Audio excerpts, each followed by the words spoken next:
radiyo BBC gahuza miryango ivugira i Londres kuri metero 19, 25, 31 na 41. Ivugira kandi ku mirongo ya FM mu karere k'ibiyaga bigari no kuri internet kuri bbcgahuza.com.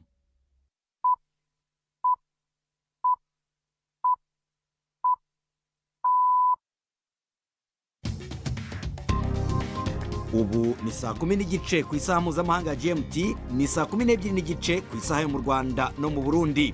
Muri studio muri kumwe na Felenga Kwaya. Dore ingingo z'ingenzi z'amakuru twabateguriye kuri uyu wa mbere tariki ya 7 z'ukwezi kwa 7 mu 2025. Kuri iyi tariki muri Kenya baribuka ku nshuro ya 35 habaye imyigaragambyo. Bayibutse bagerageza gukora iyindi myigaragambyo ariko igipolisi kibabera ibamba. Biravuga yuko abantu 10 bishwe, abarenga 29 barakomereka. Kuri iyi tariki kandi ku isi haribukwa ku nshuro ya 4 umunsi wahariwe ururimi rw'igiswahili. Umuryango wa Afrika y'Uburasirazuba wizihije uwo munsi i Kigali mu Rwanda. Bakoze iki? Icyambere cyo hari imurika ry'ibikorwa byinshi bijyanye n'ibikorwa by'igiswahili, ariko si byo gusa kuko hariho n'abazanye ibicuruzwa bindi kuva mu bihugu bitandukanye bigize East African Community. Umutwe urwanya leta y'u Rwanda ubarizwa muri Repubulika ya Demokarasi ya Kongo FDLR wandikiye umukuru wa Amerika. Wose uramusaba iki? Tudusaba ko natwe badufasha kugira ngo rwose no mu Rwanda mu karere k'ibiyaga bigari natwe tube twabona ubwo bwisanzure. Turadusaba ahubwo ko badufasha natwe hagati yacu n'u Rwanda hakaba hari ibyo biganiro bisesuye. Tubafite kandi n'urubuga rw'imikino muri bino biganiro biyobowe na Jacques Niyitegeka.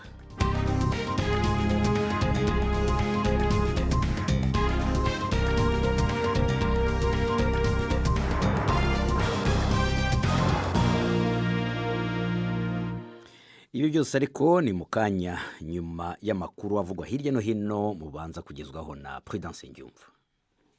Uwahoze ari minisitiri w'ubwikorezi mu Burusiya yatahuwe yapfuye mu nkengero za Moscow amasaha make nyuma y'uko bitangarijwe ko yirukanwe ku kazi. Abategetsi b'u Burusiya baravuga ko Roman Starovoyt yari afite igikomere cy'isasu kandi ko bisa nkaho yiyahuye. Inkuru ya Steven Rosenberg muragizweho na Robert Misigaro. Mu gitondo cy'uno munsi uburongozi bw'Uburusiya bwatangaje ko Roman Starovoyt yirukanywe mu mabanga yahoramwo yo kuba umushikiranganje cyo kunguruza ibintu n'abantu. Nta mpamvu yigeze itangwa isigura uko kwirukanwa. Ku muhingamo hatangaje amakuru yuko uwo yahoze ari umushikiranganje yapfuye. Urwego rw'Uburusiya rugejejwe amatohoza rwavuze ko ikiziga ciwe bagisanze mu muduga mu micungararo ya Moscow. Chariko igikomere cy'isasu. Abakuri tohoza bavuze ko bikekwa ko yiyahuye. Imbere y'uko agenwa kuba umushikiranganje ajejwe kunguruza ibintu n'abantu mu mwaka uheze, Bwana Starovoyt yari buramatari w'intara ya Kursk ihana urubibe na Ukraine. I London hakozwe umuhango wo kwibuka isabukuru y'imyaka 20 ishize hakozwe ibitero by'ubwiyahuzi bwa Kisilamu bwishe abantu 52. Imiryango y'abapfuye n'abarokotse ndetse n'abakora mu nzego z'ubutabazi bw'igitaraganya bagiye muri uyu muhango wabereye kuri katedrali yitiriwe Mutagatifu Paul, St Paul's Cathedral. Abiyahuzi b'Abayisilamu 4 batumbereye urwego rw'inzira zinyuramo abagenzi mu masaha ya mu gitondo. 3 basandarije ibisasu bari bafite muri gari ya moshi zigendera munsi y'ubutaka, uwa 4 yiturikiriza muri bisi. Uburusiya bwibasiye ibigo bya gisirikare 2 bikorerwamo kwinjiza abasirikare bashya mu ngabo mu burasirazuba bwa Ukraine, hakomereka 4. Abategetsi muri Ukraine bahuye n'ibibazo bikomeye byo kubona abasirikare bahagije bo kujya ku rugamba. Ibindi bigo byinjiza abasirikare bashya mu ngabo byibasiwe no mu yindi migi 3 mu kwezi gushize. Umuvugizi wa leta yasobanuye ko igitero cyo kuri uyu wa mbere ari igikorwa cy'umwanzi cyari kigamije kuburizamo kwinjiza abasirikare mu ngabo. Abantu bagera ku 10 bishwe n'ibikomere by'amasasu nyuma y'imyigaragambyo yaranzwe n'urugomo mu murwa mukuru wa Kenya, Nairobi. Abantu babarirwa muri magana bateraniye hanze y'ibitaro aho abapfuye bajyanywe basaba imirambo yabo. Inkuru ya Joel Kirungi mu ijwi rya Yvette Kabatesi. Polisi yakoresheje ibyuka bibabaza amaso kugira ngo itatanye imbaga y'abigaragambya yasubiragamo amagambo yo kwamagana banacana umuriro mu rwego rwo gufunga imihanda. Havuzwe kandi gukoresha imbunda mu bice bya Nairobi n'ahandi, ndetse hari n'amakuru adafitiwe gihamya avuga ko hari abakomerekejwe n'ayo masasu. Abigaragambya barasaba ubutegetsi gushyira mu bikorwa ibyo bemereye abaturage, imiyoborere myiza n'ubutabera kubagizweho ingaruka no guhutazwa na polisi. Ubusabe bwatangiye kuva mu kwezi gushize. Umwuka mubi urakomeza kwiyongera mu mijyi myinshi, ndetse abapolisi biyongereye cyane mu bice by'ingenzi. Hagati aho abantu bakomeje kumirwa mu gihe abayobozi ntacyo baratangaza ku mugaragaro kuri izo mfu. Aya ni amakuru ya BBC. Icyiciro cya kabiri cy'ibiganiro mu buryo butaziguye hagati ya Isiraheli n'umutwe wa Hamas bigamije amasezerano y'agahenge i Gaza byarangiye nta kigezweho. Cyakora umunyamakuru wa BBC uri i Gaza aravuga ko hari ibimenyetso byiza biri kugaragara kandi ko ibiganiro biri na bunasubukurwe i Qatar uyu munsi. Minisitiri w'intebe wa Isiraheli Benjamin Netanyahu ari kwitegura guhura na Perezida Donald Trump i Washington. I Gaza ubwaho urwego rw'abasivili rukora ubwirinzi ruravuga ko abantu 12 bishwe uyu munsi n'ingabo za Isiraheli. Perezida wa Afurika y'Epfo Cyril Ramaphosa yatsindagiye ko itsinda ry'ibihugu bifite ubukungu buri kuzamuka byibumbiye mu cyitwa BRICS bitagamije guhangana n'ikindi gihugu gikungahaye icyo ari cyo cyose. Amagambo ye akurikiye ibyatangajwe na Donald Trump wakangishije gushyiraho andi mahoro ku bihugu bikorana n'icyo yise gahunda zirwanya Amerika z'ibihugu bya BRICS. Mu nama iri kubera muri Brazil, abategetsi b'ibihugu bya BRICS bongeye gusaba ivugururwa ry'akanama k'umutekano muri Loni. Banasobanura ibitero bya Isiraheli na Leta Zunze Ubumwe za Amerika byagabwe kuri Iran mu kwezi gushize nk'ikimenyetso kigaragara cyo kurenga ku itegeko mpuzamahanga. Banasaba ishingwa rya leta ya Palestine. Urakoze cyane Prudence Ndyumva ku makuru avugwa hirya no hino ku isi.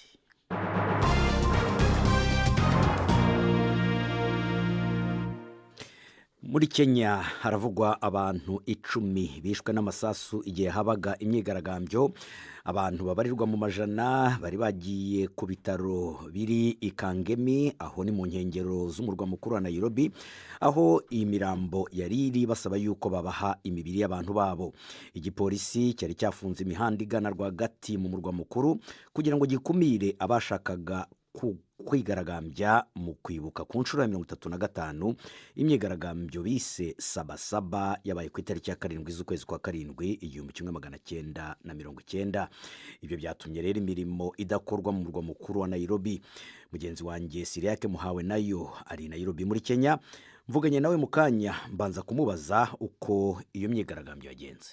Kuva mu gatondo mu gaturuturu abaje umutekano bazindutse bazibira amabarabara yose yinjira mu gisagara ca Nairobi nko ku metero 10 kugira ushike hagati na hagati mu gisagara ca Nairobi. Ariko ntibyabujije ko mu micungaro ya Nairobi haba ugutana mu mitwe hagati y'abaje umutekano n'abaje muri iyo myirekano. Hamwe baraturira amapine, abaje umutekano nabo barabasamwe ivyuka bikoza amosozi n'amazi. Hari n'ahantu ikangemi bavuga yuko hari abantu babiri baba bamaze kwitaba Imana bazira ibiguma byatewe nuko abapolisi babarashe. Naho ngaho gusa havugwa abantu bapfuye, nta bakomeretse bandi bavugwa hirya no hino. Gushika ubu turiko turavugana nta biharuro ntabanduka biragaragara ry'abantu bose baba bapfuye nabo baba bakomeretse. Ikimaze kumenyekana nuko abo bantu bikangemi bobo bapfuye kuko n'umwe mu baganga bo ku bitaro babakiriye yamaze kuvyemeza. Mu mihanda gucuruza ibikorwa bisanzwe bikorwa byose, kuko namwe ubwanyu ntabwo mwashoboye kujya ku kazi Siriake, bimeze bite ngubu? Naje tuvugana ndi mu nzu, sinashoboye kuja ku kazi. Hagati na hagati no mu gisagara ca Nairobi nta muntu numwe yarari kure guhonyorayo. Mbere n'amabarabara aja mu bibanza bikomakomeye aho umuntu ntiyovuga ku kirimba kwa perezida canke hakorera kubiriwe canke mbere no ku nama nshinga mateka, nta hantu na hamwe hatari hazibiye. Kimwe nk'uko nari nabikubwiye no mu yandi mabarabara yinjira mu gisagara ca Nairobi, aho umuntu akaba yo kubwira ko nk'abantu usanga bazinduka ku gitoro ca kare baja mu buzi canke nk'abantu usanga bafata zijya modoka zigira ingendo ndende zigenda ijoro. Izo modoka zose zuganiwe nko ku birometero 10 kugira ngo ushike mu gisagara ca Nairobi hagati. Hanyuma se ko ubundi twari tuzi ko iyi myigaragambyo yari maze iminsi bayategurwaga n'urya murwi wa Gen Z, iyi ngiyo yateguwe nande? iyi myiyerekano yateguwe n'aba Gen Z nayo nyene, ariko aho ubudasa buhagaze, iyi myiyerekano yari iyo kwibuka imyaka 35 habaye imyiyerekano nk'iyi. Hari mu 1990 hari ku ntwaro y'umuperezida yitwa Arap Moi. Ico gihe baharanira ko haba demokrasi, habe intwaro y'imigambwe myinshi. Uyu munsi rero wari nk'umunsi wo kwibuka ico gihe, ariko ntibashoboye kuhabwa ako karyo. Mbere n'umunyepolitike azwi ko atavuga rumwe na leta Raila Odinga yari yagerageje kugira ngo nawe akoranye abantu ikamukunji ahari harabereye iyo myiyerekano ico gihe, ariko bamwankiye. Mu kavideo gato yashoboye kuvuga nabonye, yavuze yuko yari yashatse kwifatanya n'abandi kuko gushika uyu munsi ibyo bahanira ico gihe, yaba intwaro ibereye kurwanya igiturire hamwe no gusaba yuko kubahizwa agatakazi na muntu no kureka gukoresha inguvu ku gipolisi, avuga yuko gushika uyu munsi ivyo bintu bitarubahirizwa. none leta yoyo ubu yabivuzeho iki? Mu itangazo ry'ipolisi ryari ryasohotse ejo ku mugoroba, igipolisi cyari cyavuze yuko gitegerezwa gukora akazi kaco kajanye n'ivyo ibwirizwa shingiro ribarekurira, gucungerera ubuzima bw'abantu n'ivyabo, hamwe rero no gucungera umutekano. Gushika ubu rero abategetsi ntaco barabivugako. Arakoze Siriake Muhawe nayo. Gusa mu kanya nyuma yaho tuvugane na Siriake Muhawe nayo, akanama k'igihugu gashinzwe kubahiriza agateka ka kiremwamuntu muri Kenya kavuze yuko abantu 10 bishwe naho abagera kuri 26 barakomereka. Umutwe urwanya leta y'u Rwanda ubarizwa muri Repubulika ya Demokarasi ya Kongo FDLR wandikiye umukuru wa Amerika umugezaho uruhare uwo mutwe wagira mu kugarura amahoro mu karere k'ibiyaga bigari. Ibi bibaye nyuma yaho Amerika ifashirije leta ya Kongo n'iy'u Rwanda gusinya amasezerano y'amahoro yabereye i Washington muri Amerika ku itariki ya 27 z'ukwezi gushize kwa gatandatu. Muri ayo masezerano impande zombi zumvikanye yuko umutwe wa FDLR ugomba kurandurwa muri Kongo na leta y'u Rwanda igakuraho ingamba yafashe zo gukingira umutekano wayo ku mupaka bahana na Kongo. Navuganye n'umuvugizi wa FDLR Kirengoma ntangira mubaza impamvu bandikiye Perezida Donald Trump wa Amerika. Twandikiye Perezida Trump wa Amerika kuko ariwe ugaragara muri ya dosiye, donc niwe wagize uruhare rukomeye kugira ngo u Rwanda rube rwarasinyanye amasezerano na Repubulika Iharanira Demokarasi ya Kongo. Ubwo rero niyo twashoboye kwandikira kuko nyine ariyo twabonaga ko ariwe ufite ya dosiye mu biganza, mu gihe hari hashize igihe kirekire nyine hashakishwa uburyo hashakirwa amahoro muri kano karere k'ibiyaga bigari, akaba ariwe nyine bisa naho wabaye nk'umuhuza. Ubwo rero nta wundi twagombaga kwandikira, ariko nk'uko mubibona hari n'ibindi bihugu twagiye duhakuka. Mu nyandiko yanyu muramwandikira mumushimira, ariko murashimira umuntu wafashe ibyemezo by'uko murandurwa aho ngaho muri ku buryo u Rwanda rubona amahoro. Icyo twamushimiye ni uriya muhati wo gushaka kugarura amahoro muri kano karere k'ibiyaga bigari. Aribona ko inyandiko yacu irasobanutse, donc ubwo twamushimiye urwo ruhare afite mu gushaka kuba na kano karere kagira amahoro n'umutekano, ari nabyo natwe dukomeza kwifuza buri gihe. Ntabwo rero twamushimiye mu kurandura FDLR kuko urabona ibaruwa yacu yasobanutse, ahubwo hari ibyo tudusaba ko natwe badufasha kugira ngo rwose no mu Rwanda mu karere k'ibiyaga bigari natwe tube twabona ubwo bwisanzure. Turabusaba ahubwo ko badufasha natwe hagati yacu n'u Rwanda hakaba hari ibyo biganiro bisesuye. Ariko ibyo biganiro urimo uravuga byo leta y'u Rwanda yarabyanze, kandi none no mu masezerano nta birimo yuko mushobora kuganira nabo, ahubwo ibirimo nuko bagiye gushyiraho akanama gafatanyije leta ya Kongo na leta y'u Rwanda ndetse n'abahuza kugira ngo babakure aho ngaho vuba vuba kugira ngo u Rwanda rubone amahoro, rubone umutekano. Nyine urabibona ni urugamba mu rundi, none se nyine si byo dusa naho twerekana ko ibyo bitazanye amahoro muri kano karere, ko icyazana amahoro ahubwo ari uko natwe tugomba kwicarana byanga byakunda na Kigali.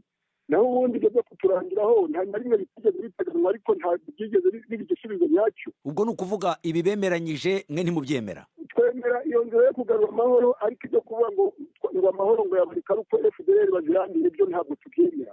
Ariko iyo niyo nzira bavuga y'amahoro, kuko baravuga ko mwebwe murahungabanya umutekano mu Rwanda, muragenda mukagabayo ibitero.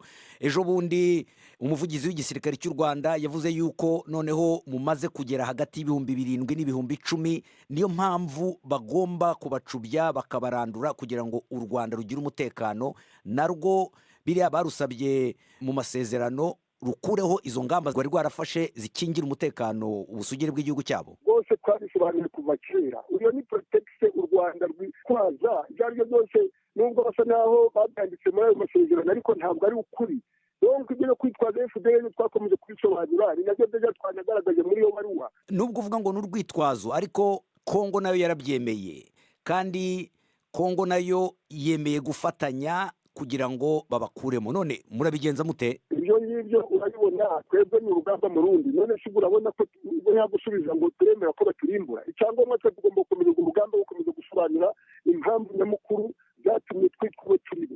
Naho ibyo byo kuvuga ngo turabigenza dute, n'ubundi ntabwo aribwo bwa mbere byavuga ngo kurandura FDL, kuko niyo ndirimbo y'u Rwanda. Iyo iteka iyo bavuze ko baduhungabanya umutekano mu karere, bahita bazanamo FDL. Icyo nicyo tugomba gukomeza guharanira nyine, gusobanura ukuri aho guherereye. Ariko uko kuri nyine bagaragaza ibimenyetso, bagaragaza ibitero umugaba, bagaragaza umubare wanyu ko ukomeza kwiyongera, kandi n'umuryango w'abibumbye iyo ukoze ibyegeranyo nawe urabivuga.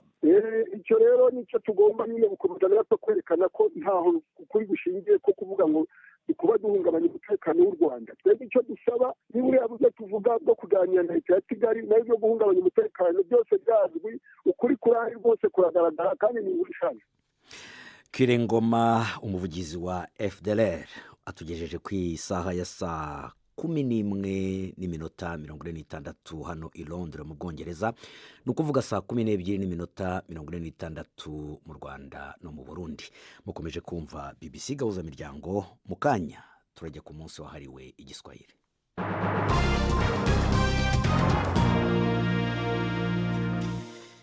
Ndabibabwiye, uyu munsi ku itariki ya 7 z'ukwezi kwa 7 ni umunsi wahariwe ururimi rw'igiswahili ku isi. Kuri iyi nshuro ya 4 hizihizwa uyu munsi, umuryango w'ibihugu byo muri Afurika y'Uburasirazuba wahisemo kwizihiriza uyu munsi i Kigali mu Rwanda. Intumwa zivuye mu bihugu 8 bigize uwo muryango zarangije uyu munsi inama yamaze iminsi 2 yiga uko bateza imbere ururimi rw'igiswahili mu ibyo bihugu. Mu mwaka wa 2017 igiswahili cyashyizwe mu itegeko rigena indimi zikoreshwa mu Rwanda, rubaye ururimi rwa 4 nyuma y'Ikinyarwanda, Igifaransa hamwe n'Icyongereza.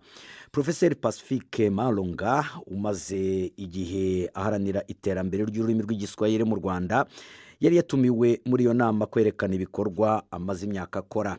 Navuganye nawe abanza kumbwira ibikuru bikuru byakorewe muri iyo nama.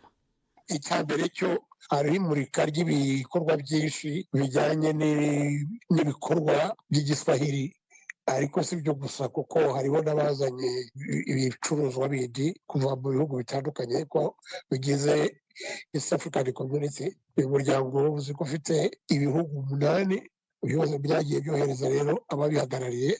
Icyo ni kimwe.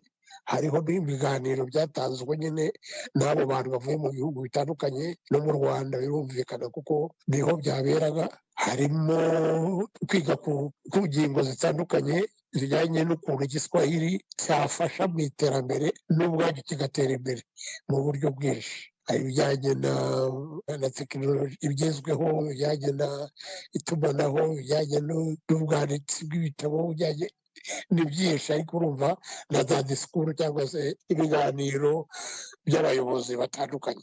Ku buryo bw'umwihariko nkawe rero w'impirimbanyi ihora iharanira yuko igiswahili cyatezwa imbere na cyane cyane mu gihugu cy'u Rwanda, wowe wagaragaje iki muri iyi nama? Ndi umwe mu batangije n'iyi komisiyo ubwayo bita Kakama. Kakama ni mu Giswahili ni Kamisheni ya Kiswahili Afrika Mashariki. Nagiye mpagararira u Rwanda muri Zanzibar mu kuyishyiraho, ubwo ni mu 2014. ariko na mbere yaho ndi umwe nanone mu batangije iriya komisiyo nyafurika y'igiswahili twita akarani kiswahili komishoni. Ni ibintu rero mu Rwanda banatangije amasomo kuri radiyo na televiziyo ku gihe kirekire cyane kuva mu 2005, ubu turi muri 2025. Nanditse ibitabo byinshi, nubwo bwubwo aho ngaho rwose ntabwo ari ugukabya. Ni igihe nyine wari uhari wazanye ibitabo byinshi by'igiswahili na za flyers zerekana ibintu nagiye nkora. ibitabo umaze kwandika ni nka bingahe? Ni byinshi Muri rusange ubwo ni nka bingahe? Ni 10, 20, 50? 10. Muri iyi nama rero ho wari ugamije iki? Watangaje iki? bari badumiye ngo bampa icyo umuntu yakwita paviliyoni cyangwa banda, aho umuntu nyine yerekanira ibyo nko mu mamurika yandi asanzwe, amamurikagurisha, usibye ko ngiye ntagurishaga. None mu gitondo baje bose, abayobozi bose bo muri ibyo bihugu kureba ibyo murika ni ibiki, ibyo mbabwira ni ibiki, ndabasobanurira ibyo bitabo uko biteye, ndabibereka. Ari n'inkoranya nakoze idasanzwe nanditse hamwe na marehemu Profesa Ken Walibora, Ikinyarwanda, Kiswahili and English. Ni dictionary nziza cyane cyane cyane. Babishimye rero, baje bose kabisa. Harimo na minisitiri wo muri Kenya, harimo ambasaderi wo muri Kenya mu Rwanda, harimo ambasaderi wa Tanzania i Kigali, harimo muri Uganda, harimo benshi nyine na minisitiri wa hano w'uburezi. Ariko se nubwo ukomeza guteza imbere ururimi rw'igiswahili aho ngaho, wandika ibitabo unanabimurikira abayobozi, ko aho ngaho mu Rwanda nk'uko wari ubivuze wigeze gutangiza amasomo kuri televiziyo y'igihugu, ariko ubu ngubu ntabwo bigicaho, nta makuru y'igiswahili akica kuri radiyo cyangwa kuri televiziyo y'u Rwanda, ubona utarimo ukubita inzu ibipfunsi?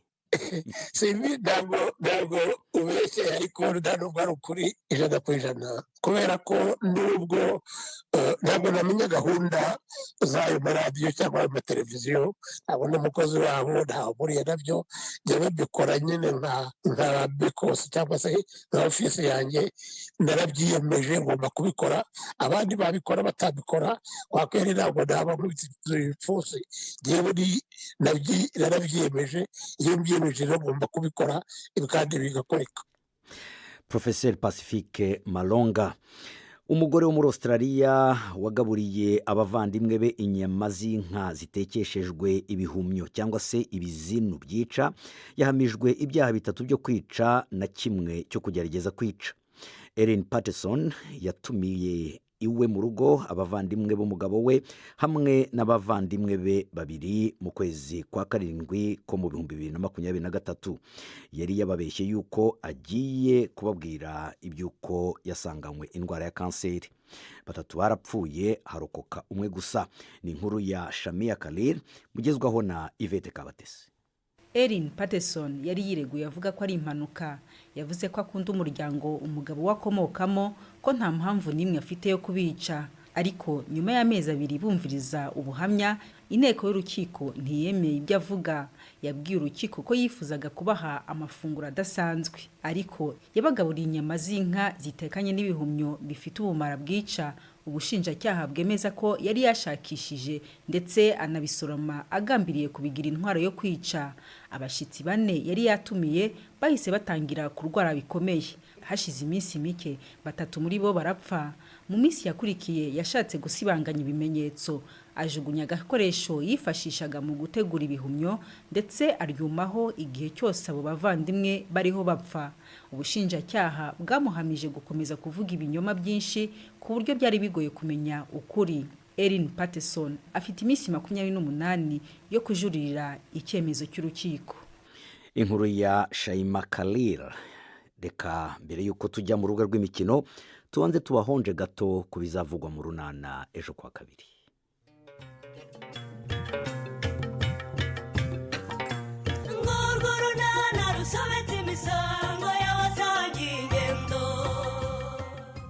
Mu kiganiro runana cyo kuri wa 2 twabateguriye, ariko rero biranoroshye. Ako busho koko nawe biroroshye kugerekwaho indutateye koko. Nabo nabyaye nabuze icyo mbaha, none ngo nishyireho abo mbyarirwa n'abandi bagabo. Icyo mvuga cyoroshye si icyo. icyoroshye ni ukumenya niba inda ari iyawe cyangwa atari iyawe. Nzabimenya nte rero? Ni saa 12:45 kuri BBC. Muzabimenya ejo kuwa kabiri. Reka mbere yuko dusoza kino kiganiro cyacu tubajyane mu rubuga rw'imikino mwateguriwe kandi mugiye kugezwaho na Yves Bucyana. Imikino kuri BBC yahuza imiryango. Mwireho neza abakunzi b'imikino kuri BBC, ay'imikino nyahere mu Rwanda.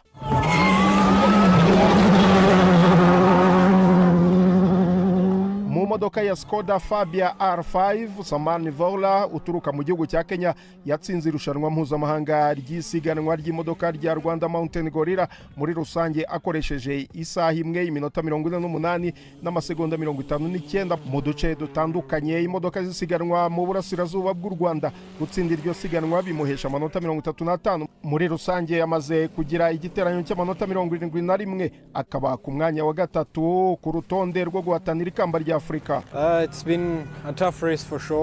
Ryari isiganwa rikomeye cyane, niryo rya mbere nkoze muri iyi mihanda. Ni uburyo bwiza bwo kwiga no kugira ubunararibonye. Ni intsinzi ishimishije, gusa biradusaba kwicara tukareba imibare neza. Yasina aracyari ku mwanya wa mbere, biradusaba gutsinda amarushanwa birakurikira, ariko biracyasaba imibare.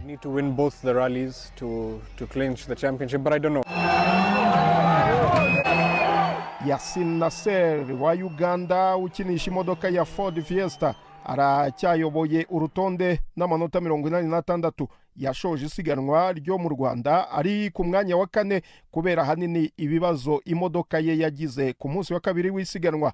Muri imyaka 2 ishize, Karan Patel wo mu gihugu cya Kenya niwe wegukanye ikamba rya Afrika. Kuri iyi nshuro imodoka ye ya Skoda Fabia R5 yakoze impanuka ku munsi wa kabiri ava mu irushanwa. Yabwiye BBC ko byamugabanyirije cyane amahirwe yo kurwana ku ikamba rye. Reka mvuge ko buri kimwe cyose kigishoboka mu masiganwa 2 asigaye, gusa amahirwe yacu yagabanutse ku rugero rwo hejuru. Our chances are highly reduced.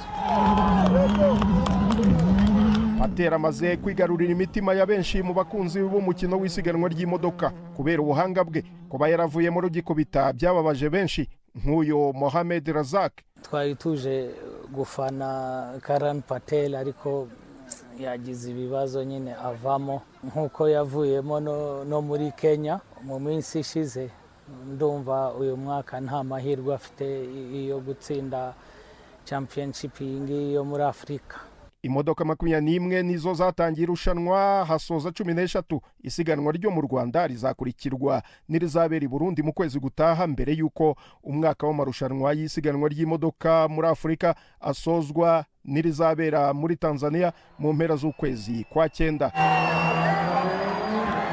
Mu mupira w'amaguru, imikino yo guhatanira igikombe cya Afrika ku bagore yatangiye kuwa gatandatu muri Maroc. Ikipe y'igihugu ya Maroc inganya na Zambia ibitego 2-2. Ku munsi w'ejo Senegal inyagira Repubulika ya Demokarasi ya Kongo 4-0. Nigeria itsinda Tunisia 3-0. Algeria yo yatsinze Botswana 1-0. Umukino hagati ya Afrika y'Epfo na Ghana uri gukinwa ubu nyine, naho ku isaha ya saa 3 z'ijoro ikipe ya Mali irahura na Tanzania. Njya mu gihugu cy'Ubwongereza, umukinnyi wo hagati wa Espagne Zubimendi yasinyanye amasezerano y'imyaka 5 na Arsenal.